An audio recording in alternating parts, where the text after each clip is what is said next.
नमस्कार सर्वांना, श्री स्वामी समर्थ. तुमचं सगळ्यांचं आपल्या स्वामी सहित सेवा या चॅनलमध्ये स्वागत आहे. एक विनंती आहे की आमचे जर व्हिडिओज तुम्हाला आवडत असतील तर प्लीज लाईक, शेअर आणि सबस्क्राईब करायला विसरू नका. तर आता 29 ऑक्टोबरला धनत्रयोदशी किंवा धनतेरस आहे. या दिवशी आपण बऱ्याच काही गोष्टी घेतो किंवा खरेदी करत असतो आणि याच दिवशी धन्वंतरी देवांची पूजासुद्धा करत असतो. पण या दिवशी आपण अजून एक शुभ पूजा करणार आहे, ती म्हणजे यमदीपदान. बघा, मृत्यूचे भय हे सगळ्यांनाच असतं. त्यात जास्त म्हणजे अकाल मृत्यूचं भय. बघा, मरण कसं येईल, कधी येईल, केव्हा येईल, कोणाला येईल हे कधीच सांगता येत नाही.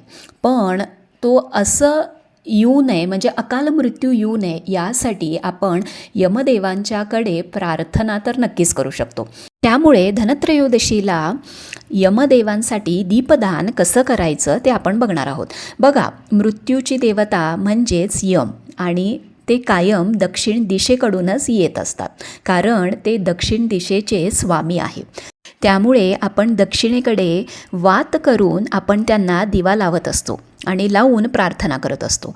हे दीपदान तुम्हाला संध्याकाळी त्या दिवशी 7 नंतर तुम्हाला केव्हाही करता येईल किंवा 7 नंतर कधीही करू शकता.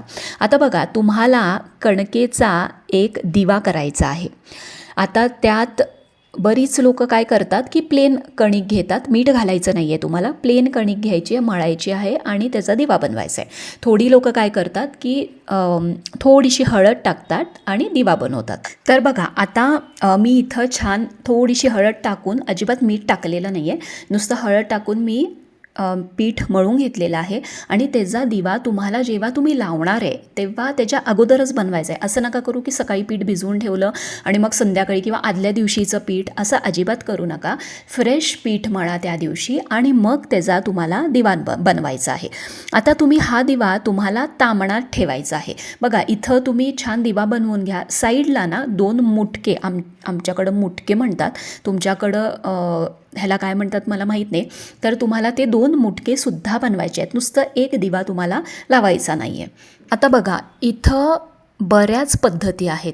कोणी काय करतं की कोणी 2 वाती घेतं, म्हणजे आमच्याकडे 2 फुलवाती घेतात आणि तेल घालतात आणि मग तो दिवा प्रज्वलित केला जातो.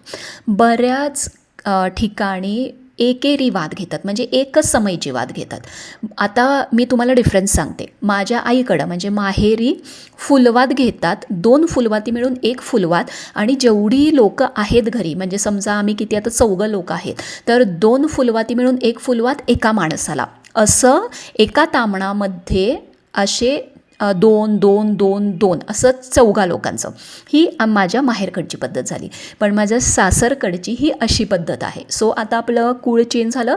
सो मी आता जे माझी सासू सांगते किंवा आमच्या कुळात जे आहे सासरी, ते मी फॉलो करते. तर आमच्याकडे तेल घालतात, 2 समईच्या वाती घालतात.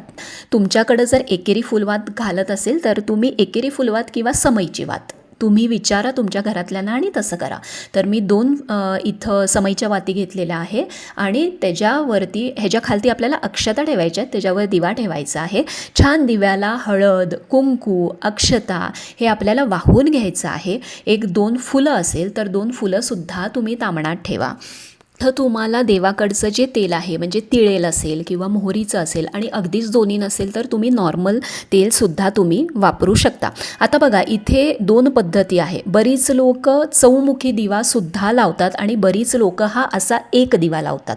तर तुमच्याकडं जी पद्धत आहे ती तुम्ही फॉलो करा. नव्याने तुम्ही चालू करणार असाल तर तुम्ही ही पद्धत फॉलो केली तरी चालेल. आमच्याकडे अशी पद्धत आहे, सो मी हीच पद्धत फॉलो करत आहे आणि तुम्हालासुद्धा मी हीच दाखवत आहे. तर आता हा दिवा तुम्हाला घराच्या बाहेर न्यायचा आहे. बघा, घरात हा लावू नका, घराच्या बाहेर. मग भले तुमचं टेरेस असे ना, किंवा तुम्ही आता फ्लॅटमध्ये राहताय तर तुम्ही तुमच्या गॅलरीमध्ये लावू शकता. जर बाहेर तुम्हाला लावायला जागा आहे, म्हणजे उंबऱ्याच्या बाहेर, तर तुम्ही नक्की लावा. अगदी जर जागा नाही किंवा सोसायटीमध्ये अलाउड नाही तर तुम्ही गॅलरीमध्ये लावू शकता. आता तुम्हाला काय करायचं आहे, तर दिवा लावण्याच्या अगोदर तो बाहेर न्यायचा आहे. सगळ्या घरातल्या मेंबर्सना, जेवढे सगळे असतील त्यांना सगळ्यांना बोलवायचं आहे, त्यांना नमस्कार करायला सांगायचं आहे, हात जोडायला सांगायचे आहेत आणि तुम्ही हा दिवा दक्षिणेकडे तोंड करून तुमचंही तोंड दक्षिणेकडे पाहिजे आणि मग तो दिवा तुम्हाला प्रज्वलित करायचा आहे.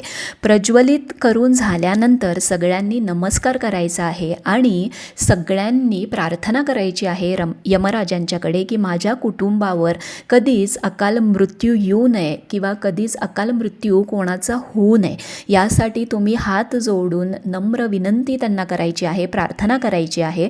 आणि तुम्हाला आता मी हा एक मंत्र देते, तो तुम्हाला म्हणायचा आहे. आता दिवा जास्तीत जास्त कसा तेवत राहील हा तुम्ही बघा.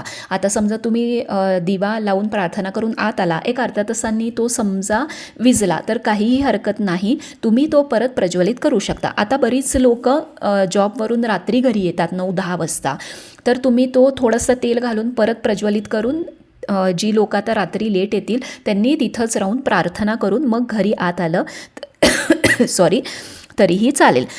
तर असं तुम्हाला यमदीपदान करायचं आहे. तुम्हाला पिरियड्स जर असेल तर घरातल्यांनी यमदीपदान करावं, सुतक असेल तर तुम्ही अजिबात करायचं नाही आहे. आता ह्या दिव्याचं तुम्हाला काय करायचं आहे, तर ह्या दिव्याचं तुम्हाला दुसऱ्या दिवशी निर्माल्यामध्ये वाहून द्यायचं आहे. अजिबात कचऱ्यात डस्टबिनमध्ये जो ओला कचरा असतो त्याच्यामध्ये अजिबात टाकू नका, निर्माल्यामध्ये वाहून द्या.